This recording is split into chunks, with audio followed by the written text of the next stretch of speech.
स्ववितरदुरितानि करासो यद्भद्रं तन्नासो। श्रद्धा की योग मात्र शक्ति तथा उपस्थित मननशील चिंतनशील भद्र पुरुषों, संस्कृत साहित्य के अंदर एक श्लोक का ध्यान आ रहा है। गायन की देवा मिलित गीत गाने धन्यास्तु ये भारत भूमि भागे। इसका जो भावार्थ है वो ये है, क्योंकि ये श्लोक विष्णु पुराण का श्लोक है और पौराणिकता होनी जो है वो आवश्यक है, लेकिन जहाँ कोई अच्छी चीज़ मिलती है उसको ले लेना चाहिए। इसी उद्देश्य से इस श्लोक के शब्दों से मैं अपने आज के बात को जो है प्रारंभ करता हूँ कि जो देवता लोग हैं वो भी भारत भूमि में जन्म लेने के लिए तरसते हैं। अब पौराणिक में तो देवता लोग जो है कहाँ आसमान पर रहते हैं, कहाँ रहते हैं, ईश्वर जाने। तात्पर्य ये है कि जो देव गुणों से युक्त मनुष्य हैं वो इस भारत भूमि के ऊपर जन्म लेने के लिए तरसते हैं। क्यों तरसते हैं, इसका उत्तर मनु महाराज ने दिया। उन्होंने कहा कि एतद् देश प्रसूतस्य सकाशात् जन्मनः स्वं सम चरित्रम शिक्षेरं पृथिव्यां सर्वमानवाः। क्योंकि इस देश के अंदर पैदा होने वाले, उत्पन्न होने वाले जो लोग हैं वो अपने अपने सुंदर चरित्रों के द्वारा विश्व के समस्त मनुष्यों का मार्गदर्शन करते हैं, उनको शिक्षा प्रदान करते हैं। एक अंग्रेजी के कवि ने भी कहा कि lives of great man all remind us we can make our life sublime. महापुरुषों के जो जीवन हैं वो हमको ये याद दिलाते हैं कि हम भी अपने जीवन को जो है वो निर्मल कर सकते हैं, पवित्र कर सकते हैं, शुद्ध कर सकते हैं। तो एक वो तो भारत भूमि की बात इतनी ऊंची जो है कही गई। दूसरी ओर एक अमेरिकन जो है वो दार्शनिक हुए हैं, वो हिस्टोरियन भी थे, साथ में वो एक अच्छे लेखक भी थे, विल ड्यूरेन। और वो विल ड्यूरेन जो है वो इस हिंदू संस्कृति पर एक सवाल उठाते हैं। वो ये कहते हैं कि हिंदू संस्कृति में श्री राम और श्री कृष्ण जैसे लोक नायक होते हुए भी ये हजारों साल तक जो है गुलामी की जंजीरों में क्यों जकड़ी रही। हमारी जो संस्कृति है वास्तव में इसके जो आधार स्तंभ हैं वो मर्यादा पुरुषोत्तम श्री राम हैं और योगी राज श्री कृष्ण हैं। लेकिन जो विल ड्यूरेन ने बात कही उसका उत्तर ये है कि हमने जो है जो हमारे मार्गदर्शक थे, जो हमारे लोक नायक थे, हमने उनकी मूर्तियां बना दी, उनकी प्रतिमाएं बना दी, उनके मंदिर बना दिए, मंदिरों को खूब सजा दिया, उनकी प्रतिमाओं को खूब सजा दिया, उनको अच्छे अच्छे वस्त्र पहना दिए, स्वर्ण आभूषणों से युक्त कर दिया, उनकी आरती उतार दी। और आरती उतार दी केवल यहीं तक नहीं बल्कि उनको भगवान तक बना दिया। इतना सब कुछ किया, लेकिन जो उन्होंने कहा उसको हमने माना नहीं। हमने राम को माना, हमने कृष्ण को माना, लेकिन हमने राम की नहीं मानी, हमने कृष्ण की नहीं मानी।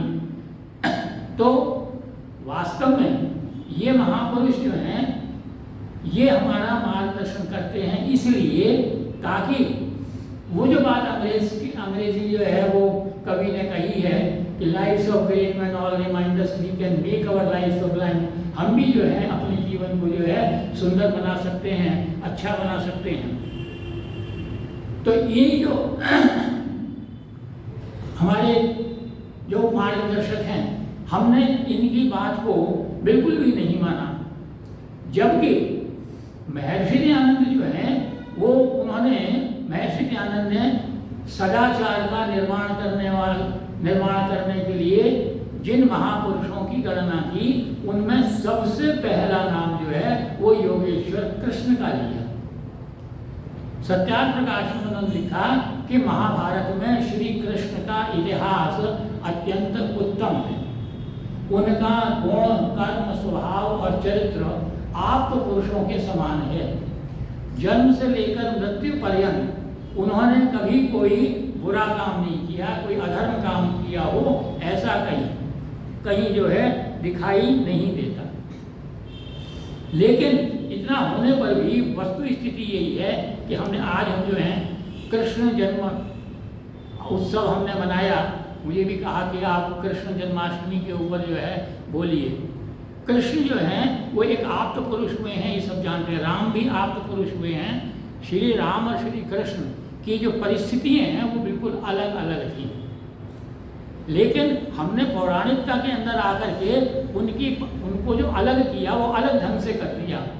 क्या कहा कि भगवान राम जो हैं वो 12 कलाओं से युक्त थे, भगवान कृष्ण जो हैं वो 16 कलाओं से युक्त थे। वस्तु स्थिति क्या है कि राम जो थे वो सूर्यवंशी थे।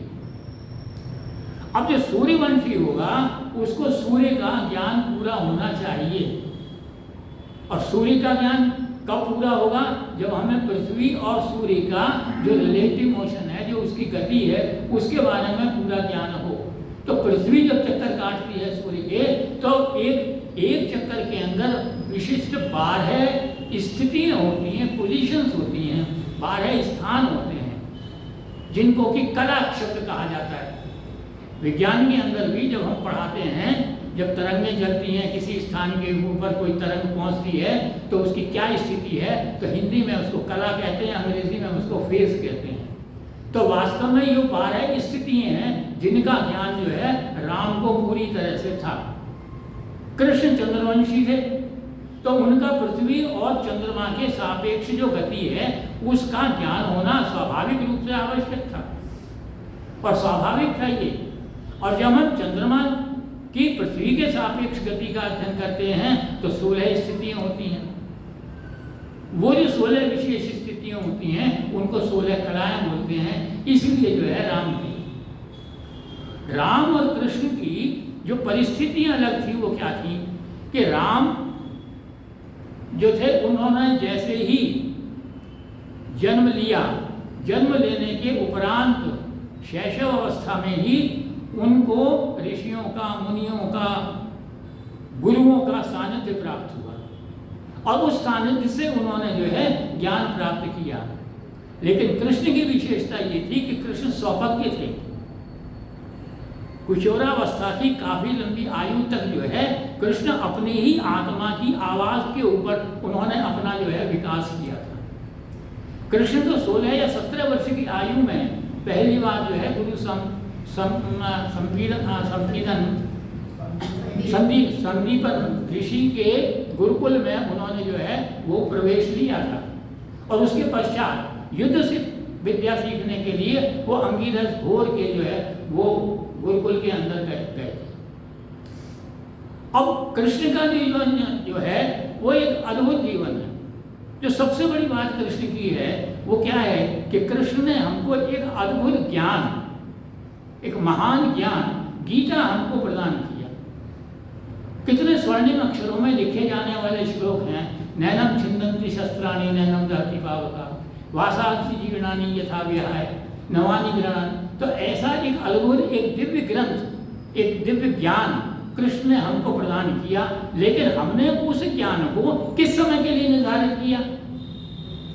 हमने उसको उस समय के लिए निर्धारित किया कि जब किसी व्यक्ति की परिवार में मृत्यु होती है, जब उसका शरीर जो है जवाब दे देता है, जब उसकी इंद्रियां शिथिल हो जाती हैं, जब वो बोल नहीं सकता, देख नहीं सकता, पहचान नहीं सकता, तब हमारे परिवारजन कहते हैं कि इनका अंतिम समय आ गया है, अब गीता का जो है पाठ करना शुरू करो।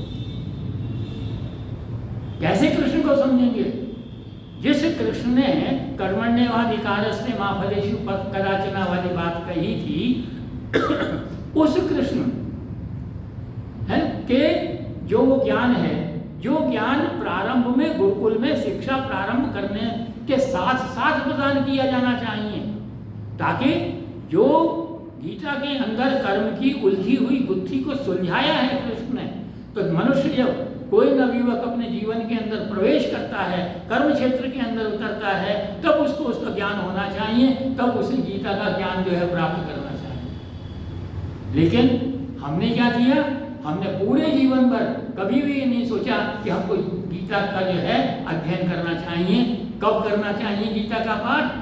जब राम नाम सत्य होने को जा रहा हो, एक व्यक्ति जो है मुंह में गंगा जल डाल रहा हो और दो व्यक्ति बैठे हुए जो है गीता का पाठ कर रहे हो।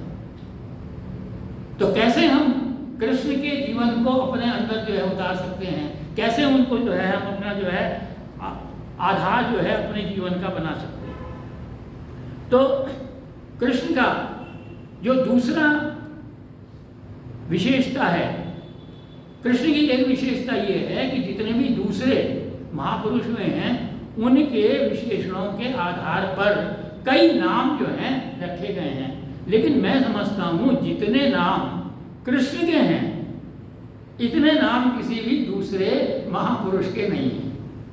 और हर प्रकार के नाम हैं, अच्छे भी नाम हैं, बुरे भी नाम हैं। तो जो सर्वश्रेष्ठ नाम मैं समझता हूँ कृष्ण का, वो है योगेश्वर कृष्ण। क्योंकि कृष्ण जो है वो योगेश्वर थे, योगी थे। उनकी सबसे बड़ी विशेषता जो है वो ये थी, योग को उन्होंने अपने जीवन के अंदर जो है धारण किया था, इसलिए वो जो है योगेश्वर थे। और पातंजलि ऋषि ने जो योग की परिभाषा दी थी, योगश्चित्त वृत्ति निरोधा, कृष्ण ने उसको आगे बढ़ाते हुए गीता के अंदर योग की एक दूसरी परिभाषा दी, और वो परिभाषा थी योगः कर्मसु कौशलम। इस भौतिक संसार के अंदर जब हम जीते हैं तब उसके अंदर कर्म क्षेत्र के अंदर चलते हुए हम एक योगी कैसे बन सकते हैं, और योगी बनने का क्या फायदा होगा, योग का धारण करने का क्या है। और अपने जीवन के अंदर उन्होंने जो उनके जीवन की घटनाएं हैं उसको चरितार्थ करके दिखाया। कर्म की कुशलता का नाम ही योग है। कुरुक्षेत्र के अंदर सेनाएं आमने सामने खड़ी हुई हैं, सब अपने जो है हथियार ताने हुए खड़े हुए हैं लड़ने के लिए, एक दूसरे के मारने के लिए तत्पर हैं। लेकिन उसी समय अर्जुन जो है वो दीनहीन भावनाओं से ग्रसित हो जाते हैं। उस स्थिति के अंदर कृष्ण ने क्या किया, कृष्ण ने ब्राह्मण का कार्य किया, एक क्षत्रिय का कार्य किया, और ब्राह्मण और क्षत्रिय के कर्मों की कुशलता जो है अगर देखने को मिलती है तो हमें कुरुक्षेत्र के उस मैदान के अंदर मिलती है जहाँ पर कृष्ण जो है अर्जुन को गीता का जो है ज्ञान बतलाते हैं, समझाते हैं। और उस ज्ञान को केवल समझाते नहीं हैं बल्कि कृष्ण को तैयार करते हैं, खड़ा करते हैं गांडीव लेकर के लड़ने के लिए और शत्रु को परास्त करने के लिए। तो इस प्रकार से जो ब्रह्म शक्ति है, जो ज्ञान है, उसको धारण करते हुए छात्र शक्ति का संचार करने के कर्म का कौशल अगर हमें कहीं दिखाई देता है तो वो योगी राज श्री कृष्ण के जीवन में जो है वो हमको दिखाई देता है। कृष्ण ने वैदिक कर्मकांड का जो सर्वप्रिय शब्द है यज्ञ, उसको एक नया आयाम दिया, एक नया सोपान दिया। कृष्ण ने यज्ञ की नई व्याख्या की। हम कहते आए स्वर्ग कामो यजेत, और उस स्वर्ग यामो कामो यजेत से चल करके ईश्वर की बनाई हुई सृष्टि से जोड़कर जो ईश्वर के बनाए हुए समस्त जीव हैं उनको निष्कामता के साथ लेकर के स्वार्थ रहित समाज सेवा करने को कृष्ण ने जो है यज्ञ की संज्ञा दी। और सबसे बड़ी विशेषता ये है कि यज्ञ का जो आधार है वो 3 शब्द हम करते हैं, यज्ञ की व्याख्या करते हैं, देव पूजा, संगतिकरण और दान। तो संगतिकरण वास्तव में यज्ञ का सबसे बड़ा आधार है, और सब संगतिकरण को उन्होंने अपने जीवन के अंदर ढाल करके एक परिष्कृत जो है वो इसका रूप जो है वो हमारे संगतिकरण का रूप दिया। और उन्होंने कहा संगतिकरण के लिए क्या आवश्यक है, संगतिकरण के लिए सामंजस्य आवश्यक है, संगतिकरण के लिए समन्वय आवश्यक है, संगतिकरण के लिए संतुलन आवश्यक है। और ये तीनों वो विशेषताएं हैं जो कृष्ण ने अपने पूरे जीवन के अंदर लागू करके वास्तविक रूप से संगतिकरण का एक विशद व्यापक रूप हमारे सामने रखा।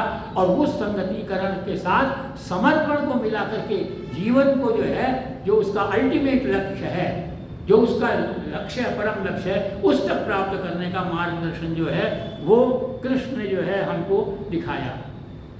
कृष्ण का पूरा जीवन चरित्र देख लीजिए।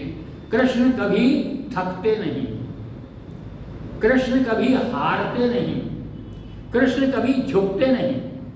और इसीलिए महाभारत ने कहा था कि यतः धर्म ततः कृष्ण, यतः कृष्ण ततो जया। जहां कृष्ण होगा वहां जय होगी, पराजय कभी भी नहीं। कृष्ण की विशेषता यह है, कृष्ण कभी दुखी नहीं हुए, कभी निराश नहीं हुए जीवन के अंदर। कृष्ण अपने जीवन के अंदर कभी रोए नहीं। एक बार कृष्ण रोए थे, और कब रोए थे? तब रोए थे जब द्वारका के अंदर अपने सिंहासन के ऊपर विराजमान थे, और तब उनका गुरुकुल का मित्र दीनहीन अवस्था के अंदर कृष्णकाय लिए हुए, फटे हुए कपड़े पहने हुए जो है, वो अपने मित्र से सहायता प्राप्त करने के लिए कृष्ण के द्वार पर जाता है। द्वारपाल उसको रोक लेता है, कहता है मेरा मित्र है सुदामा, कहता है मेरा नाम सुदामा है, कृष्ण से कहो जा करके कि उसका मित्र आया है। द्वारपाल नहीं मानता। जब बहुत मिन्नत करता है कि एक बार कह तो दो जा करके, और वो जा करके जैसे ही कृष्ण से कहते हैं, कृष्ण अपने सिंहासन से नंगे पैर जो है भागते हुए चले जाते हैं और अपने मित्र का आलिंगन करके लाते हुए उसको सिंहासन पर विराजित कर देते हैं। तब कृष्ण की दया, कृष्ण की करुणा जो है वो दिखाई देती है। कृष्ण का रोना वहां उस वक्त दिखाई देता है। कृष्ण के जो भक्त हुए हैं कवियों के अंदर, वो दो प्रमुख रूप से हुए, एक सूरदास जी हुए हैं और एक मुसलमान कवि हुए हैं रसखान। वो रसखान कवि कहते हैं उस दृश्य का वर्णन करते हुए कि कृष्ण जो है जब उसको सिंहासन पर बैठा देते हैं, उसके चरण धोने के लिए परात के अंदर पानी आ जाता है और कृष्ण नीचे बैठे होते हैं और कहते हैं अपने मित्र से कि ऐसे बेहाल विवाह न सो पग कंटक जाल पुनि जुग जो है, हाय सखा तुम पायो महादुख, आए इते न किते दिन कोए, देख सुदामा की दीन दशा, करुणा करके करुणा निधि लोए, और पानी परात सो हाथ छुयो नहीं, नयन के जल सो पग धोए। वहां पर कृष्ण के आंसू थे जिन्होंने अपने मित्र सुदामा के चरण धो दिए उठा करके। और ये मित्रता का एक अभूतपूर्व उदाहरण है, न भूतो न भविष्यति, इतिहास में न पहले कभी हुआ और न कभी होगा। और जो हमको संबल देता है मित्रता का कि मित्र कैसा होना चाहिए। तो वास्तव में जो है कृष्ण ने मित्रता का जो है एक आदर्श रखा। कृष्ण ने दोस्ती निभाई, लेकिन कृष्ण ने दोस्ती के साथ साथ दुश्मनी भी निभाई। गए शांति दूत बन करके दुर्योधन के पास, अब दूत थे तो दूत बन करके जब उनके पास गए तब ये स्वाभाविक था कि दुर्योधन उनको आमंत्रित करता भोजन के लिए। दुर्योधन ने उनको भोजन के लिए आमंत्रित किया तो कृष्ण ने कहा कि देखो भाई, कोई किसी के घर में कब खाता है दूसरे के घर में? पहली बात यह है कि या तो वो बहुत भूखा हो, भूख से मरा जा रहा हो। दूसरी बात यह है कि उसके गुण आपस में मिलते हों। और तीसरी बात यह है कि उसको आवश्यकता हो भोजन की उस समय। तो भाई देखो, ना तो मैं भूख से मरा जा रहा हूं, ना मुझे भोजन की इस समय आवश्यकता है, और ना मेरे और तुम्हारे गुण जो मिलते हैं। क्यों? क्योंकि जैसा मैंने कहा, कृष्ण के बारे में क्या कहा गया? यतो धर्म ततः कृष्ण, जहां धर्म है वहां कृष्ण है। और दुर्योधन क्या कहता था कि जानाति धर्मम न च मे निवृत्ति प्रवृत्ति, और जानाति अधर्मम न च मे निवृत्ति। मैं धर्म को जानता हूं लेकिन धर्म में मेरी कोई प्रवृत्ति नहीं है। तो उसकी कृष्ण की प्रवृत्ति धर्म के अंदर है, उसकी निवृत्ति धर्म के अंदर है, तो भाई मेरे तुम्हारे गुण तो मिलते नहीं। तो उस समय क्या किया, कृष्ण ने अपने मित्र दासी पुत्र जो थे वो विदुर के यहाँ जाकर के उनका साग खाया, उनको जो है उनके अतिथि बने, उनको अपना आतिथ्य जो है करने का जो है सौभाग्य जो है प्राप्त कराया। तो इस प्रकार से कृष्ण की विशेषता ये थी कि कृष्ण जहाँ दोस्ती निभाते थे वहाँ दुश्मनी भी निभाते थे, जहाँ कृष्ण शांति दूत थे वहाँ कृष्ण उसके साथ साथ जो है क्रांति दूत भी थे। कृष्ण के समय का अगर हम ध्यान करें और आज के अपने समय का ध्यान करें तो परिस्थितियां बिल्कुल वैसी है जैसी आज से 5,500 साल पहले थी। उस समय भी ज्ञान था, विज्ञान था, धन था, ऐश्वर्य था, समस्त सुख सुविधाएं थी, सारी चीजें उस समय मौजूद हैं और आज भी सारी चीजें मौजूद हैं। लेकिन उसके साथ साथ उस समय झूठ था, छल था, कपट था, द्वेष था, सारी चीजें उस समय जो है मौजूद थी और आज भी वही स्थिति है। तो इस बात को अगर हम देखें, दोनों समय की समानता हमको दिखाई देती है। तो आज कृष्ण जितने सामयिक आज के लिए हमारे लिए हैं, इतने कभी नहीं हो सकते। तो आज क्या हो रहा है हमारे सामने, वही तब हो रहा था। जो वैदिक संस्कृति है, वैदिक सभ्यता है, उसका ह्रास हो रहा था। वैदिक सभ्यता, वैदिक संस्कृति का एक आदर्श बिंदु क्या है, वैदिक वर्ण व्यवस्था। और उस वैदिक वर्ण व्यवस्था को किसने खराब किया, जन्मगत जाति प्रथा ने खराब किया। उस समय जो है वो जन्मगत जाति प्रथा जो है वो हावी हो रही थी समाज के ऊपर। और यही तो कारण था कि जब प्रतियोगिता के अंदर कर्ण गया तो उसको कह दिया नहीं, तुम यू आर नॉट एलिजिबल, तुम इसके योग्य नहीं हो। क्यों, तुम सूत पुत्र हो। तो वो कहता है सूतो वा सूत पुत्र हुआ कुआ युवा, वो कहता है कि भाई मैं सूत पुत्र हूँ, सूत हूँ, ये हूँ, वो हूँ, इसमें मेरा क्या योगदान है। मेरा योगदान तो अपने कर्म के अंदर है, अपनी कुशलता के अंदर है, अपनी दक्षता के अंदर है। लेकिन कर्ण को उस प्रतियोगिता में भाग नहीं लेने दिया। लेकिन उसके साथ ही कृष्ण ने जो है कर्ण को समझाया, बोला भाई तुम इतने बड़े योद्धा हो, तुम जन्म की बात क्या करते हो। वास्तविक अगर रिश्तेदारी देखी जाए तो तुम तो पांडवों के भाई हो, सबसे बड़े भाई हो। और मैं तुम्हें निमंत्रण देता हूं कि तुम पांडवों के पास आओ और पांडवों के सबसे बड़े भाई का जो है स्थान ग्रहण करो। लेकिन कर्ण तो उस वक्त मोह जाल में फंसे हुए थे दुर्योधन के, वो नहीं आए। दूसरी हमारी वैदिक संस्कृति की विशेषता क्या है, आज भी हम उसकी दुहाई देते हैं, वो है हमारी वैदिक गुरुकुलीय शिक्षा प्रणाली। उस समय वैदिक गुरुकुलीय शिक्षा प्रणाली भी जो है वो नष्ट भ्रष्ट होती जा रही है। पहला युग क्या था, राम का युग क्या था कि राम भी जो है विश्वामित्र के, वशिष्ठ के आश्रमों में जाकर के शिक्षा प्राप्त करते थे।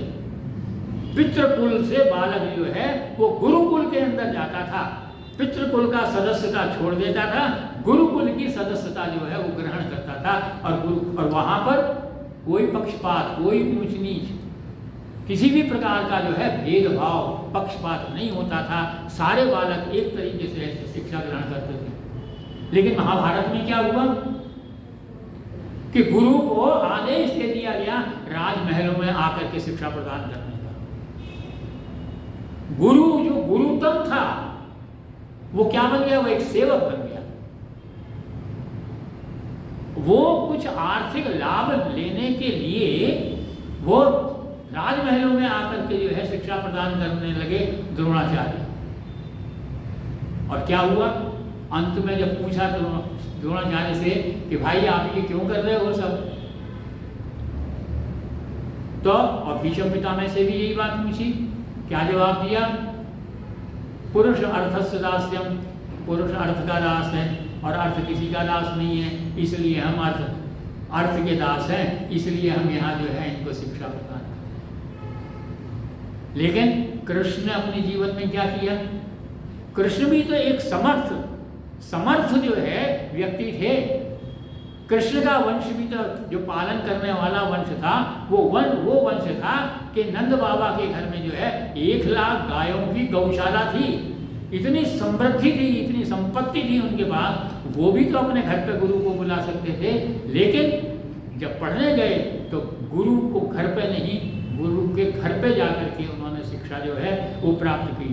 गुरुकुल ये शिक्षा प्रणाली का अगर उस समय जो है किसी ने समर्थन किया तो वहां उस समय एकमात्र जो है योगी राज कृष्ण। एक और मान्यता चली, राजा ईश्वर का प्रतिनिधि होता है, इसलिए राजा जो कहे सही और उसकी बात माननी पड़ेगी। और उसी का नतीजा हुआ, वहां जिस समय राज्य थे जितने भी, चाहे कंस का राज हो, जरासंध का राज हो, शिशुपाल का राज हो, वो सब अपने आप को ईश्वर का प्रतिनिधि मानते थे और प्रतिनिधि मानते मानते ईश्वर बन गए थे। कृष्ण ने इस बात का विरोध किया और कृष्ण ने क्या कहा? कृष्ण ने कहा कि राजा ईश्वर का प्रतिनिधि नहीं होता, बल्कि राजा जो है वो प्रजा का प्रतिनिधि होता है। और कहां पर क्रियान्विति हुई उसकी? जब राजसूय यज्ञ किया युधिष्ठिर ने और युधिष्ठिर का राज्य कायम हुआ, तो राजसूय यज्ञ से लेकर के युधिष्ठिर के राज्य के अंदर विभिन्न प्रकार की पंचायतों का निर्माण, विभिन्न प्रकार की समितियों का निर्माण जो है करके पूरी जो जनता थी, जो जनता जनार्दन थी, उसके अनुभव से, उसके ज्ञान से जो है राजा अपने कार्य को जो है आगे बढ़ाया। क्या हुआ? राजसूय यज्ञ हुआ। राजसूय यज्ञ हुआ तो भीष्म पितामह ने घोषणा की कि इसके प्रथम आर्थ की जो गौरव और गरिमा है वो श्री कृष्ण को प्रदान की जाएगी। खलबली मच गई, उपद्रव हो गया, भवंडर हो गया, शोर मचने लगा, ऐसे ही जैसा हमारी लोकसभा में मचता है कि कृष्ण कैसे बन सकता है। तब कहते हैं भीष्म पितामह ने कहा कि कृष्ण जो है समस्त वेद वेदांगों के ज्ञाता हैं। कृष्ण दैनिक रूप से, निश्चित रूप से पंच महायज्ञ करने वाले हैं। कृष्ण बहुत बड़े योद्धा हैं, कृष्ण बहुत बड़े गुरु हैं, बहुत बड़े आचार्य हैं, बहुत बड़े यजमान हैं। सारे गुणों का वर्णन किया भीष्म पितामह और फिर कहा कि अब ये बताओ कि अगर इन गुणों में कोई अपने को कृष्ण से अधिक मानता है तो आ जाए, हम उसको जो है ये पद प्रदान कर देंगे। लेकिन किसी की हिम्मत नहीं। अब जब हुआ तो ये जब निश्चित कर दिया गया कि यह जो प्रमुख पद है ब्रह्मा जैसा, ये कृष्ण को प्रदान किया जाएगा, तब फिर आगे की योजना बनी। जैसे बनती है, जो सभाएं होती, जो सम्मेलन होते हैं, जो फंक्शंस होते हैं, उत्सव होते हैं, विभिन्न जो ये समितियां बनती हैं, ये कार्य विभाजन होता है, सब होता है। सारे कार्य विभाजन हो गए। अंत में कृष्ण से पूछा, महाराज आप तो सबसे प्रमुख हो, आप क्या काम करेंगे? तो कृष्ण ने कहा, मैं आए हुए समस्त अतिथियों के चरण धो करके उनका स्वागत करूंगा, अभिनंदन करूंगा। यह थी। इतने सबसे उच्च पद प्राप्त करने के बाद भी, सबसे अधिक गौरव गरिमा को प्राप्त करने के बाद भी कृष्ण कौन सा काम लेते हैं? अपने अतिथियों के धोने का। और अतिथियों में कृष्ण सबको अतिथि मानते हैं। जो अतिथि शब्द को सार्थक करे वो अतिथि है। कृष्ण ने निर्धारित कर दिया। जैसे हम भी कहते हैं, कोई कार्य करते हैं, अनुष्ठान करते हैं, ये कब पूरा होगा? तो ये पूर्णाहुति हो जाएगी, इसके बाद देखेंगे ये काम, तो हम बड़े प्रसन्न होते हैं, ये हमारा अनुष्ठान पूरा हो गया। तो कैसे पता लगे कि राजसूय यज्ञ पूरा हुआ? तो कृष्ण ने कहा, यहाँ शंख रख देता हूँ, ये बजा दिया जाएगा। पूर्णाहुति हो गई, सबको दान दे दिए, गाय दान दे दी, घोड़े दान दे दिए, जमीन दान दे दी, कपड़े दान दे दिए, सब कुछ कर दिया, सबका आदर सम्मान हुआ, सब हुआ। लेकिन अगले ने शंख नहीं बजाया। फिर उपद्रव हो गया लोकसभा वाला कि देखो ये पाखंडी है, भला सब कुछ तो हो गया, अब क्या रहा? तो कृष्ण पूछता है कि महाराज युधिष्ठिर, किस किस को निमंत्रण दिया था? सबके नाम गिना दिए। दुनिया के जितने विश्व के राजा महाराजा थे, सबके नाम बना दिए, सारे ऋषियों मुनियों के, सारे गुरुओं के नाम गिना दिए, सारे भामाशाहों के नाम गिना दिए, सबके नाम गिना दिए। कृष्ण ने पूछा लेकिन तुम्हारे इस राजमहल के अंदर झाड़ू वाला लगाया जो स्वास्थ्य कर्मचारी है, क्या उसको निमंत्रण दिया था? जो तुम्हारे जीवन का एक प्रमुख अंग है। तो बड़ी शर्मिंदगी महसूस हुई युधिष्ठिर को, उसको तो नहीं बुलाया। तो बोले अब पश्चाताप करना पड़ेगा। बाकी सबको तो जो संदेश वाहक गए थे निमंत्रण लेकर के, अब महाराज युधिष्ठिर आप स्वयं जो है धर्मराज हैं और धर्म का पालन करते हुए स्वयं जाएंगे उसके घर पर और उसको निमंत्रण लेकर के उसको साथ लाएंगे। और इसके साथ एक पश्चाताप और होगा कि उसका भोजन महारानी द्रौपदी स्वयं बनाएंगी। खैर युधिष्ठिर तो धर्मराज थे, मन जो था वो उनका एकदम जो है निर्मल था, शुद्ध था, कोई उसको स्वीकार किया, चले गए बड़े श्रद्धा से आदर भाव से जो है उसको ले आए। लेकिन भोजन कराया, कृष्ण ने फिर भी शंख नहीं बजाया। फिर अब वो बंदर खड़ा हो गया, देखो अब क्या रह गया, इसको तो कुछ ना कुछ बखेड़ा खड़ा करना है कृष्ण को। कृष्ण का बुलाओ राजमहिषी को, राजमाता को, द्रौपदी को बुला, बहन जिस वक्त तू भोजन बना रही थी तो तेरे मन में क्या भाव आ रहे थे? तो बोले क्या भाव आ रहे थे? मैं सोच रही थी मेरा भाई का दिमाग खराब हो गया। इतने बड़े बड़े राजाओं महाराजाओं का, इतने बड़े बड़े सन्यासियों का, ज्ञानियों का, इतने बड़े बड़े सेठों का भोजन जो है वो तो रसोई घर में बनता है, रसोई बनाते हैं, और इस हमारे सफाई कर्मचारी का भोजन भाई मुझसे बनवा रहा है। तो बोले ये तुम्हारा अतिथि है, क्या अतिथि के भोजन के लिए यही भावना होनी चाहिए? यह तुम्हारा अतिथि है, तो अतिथि कोई भी होगा उसके लिए भोजन के लिए आपके मन में श्रद्धा और आदर का भाव होना चाहिए, चाहे वो किसी भी स्तर का क्यों ना हो। बहन दोबारा करना पड़ेगा ये काम। अब दूसरे समय का भोजन निर्मल भाव से, सात्विक भाव से, आदर और श्रद्धा के साथ बनाओ। वो आया और उसने शंख बजा दिया, हो गया। तो कृष्ण का ये था कि कृष्ण वास्तव में, जैसा मैंने कहा कि राजा ईश्वर का प्रतिनिधि नहीं बल्कि राजा प्रजा का प्रतिनिधि होता है। इस सिद्धांत को अगर इस तरह के ऊपर महाभारत के अंदर किसी ने लागू किया तो वो योगेश्वर कृष्ण थे। योगी थे, इसलिए ब्रह्मचर्य धारण किया और 12 वर्ष तक लगातार क्या किया कृष्ण ने? ब्रह्मचर्य धारण किया विवाह के पश्चात, और फिर प्रद्युम्न जैसा तेजस्वी पुत्र पैदा किया। और परिणाम क्या था? जब राजसूय यज्ञ के अंदर पिता और पुत्र कृष्ण और प्रद्युम्न जाते हैं तो वहां कोई पहचान नहीं पाता, क्योंकि दोनों के चेहरे की आभा और प्रभा जो है वो बराबर दिखाई दे रही थी कि कौन इसके अंदर पिता है और कौन पुत्र है। तो कृष्ण का जो है वो उसको समझना और उसको मानना नितांत आवश्यक है। लेकिन आज परिस्थिति क्या है समाज की? आज हम एस्कॉन टेम्पल के अंदर सुबह से और शाम तक जो है फर्श को तोड़ते हुए, डांस करते हुए कृष्ण को मानना चाहते हैं, कृष्ण को समझना चाहते हैं, कृष्ण के शिष्य बनना चाहते हैं। कृष्ण का शिष्य एस्कॉन टेम्पल के अंदर डांस करने वाला कभी नहीं बन सकता। कृष्ण का शिष्य अगर कोई बन सकता है तो वो बन सकता है जो अपने आप को अर्जुन बनाने के लिए तैयार है। यह था हमारा कृष्ण का जो है दिशा निर्देश। और इसीलिए जो है वो जो अमेरिकन वो था फिलोसोफर, उसने कहा कि राम और कृष्ण जैसे राष्ट्र नायक होते हुए भी हिंदू संस्कृति जो है वो हजारों साल तक जो है गुलाम क्यों रही? इसलिए रही क्योंकि न राम को समझा, न कृष्ण को समझा, न राम की मानी, न कृष्ण की।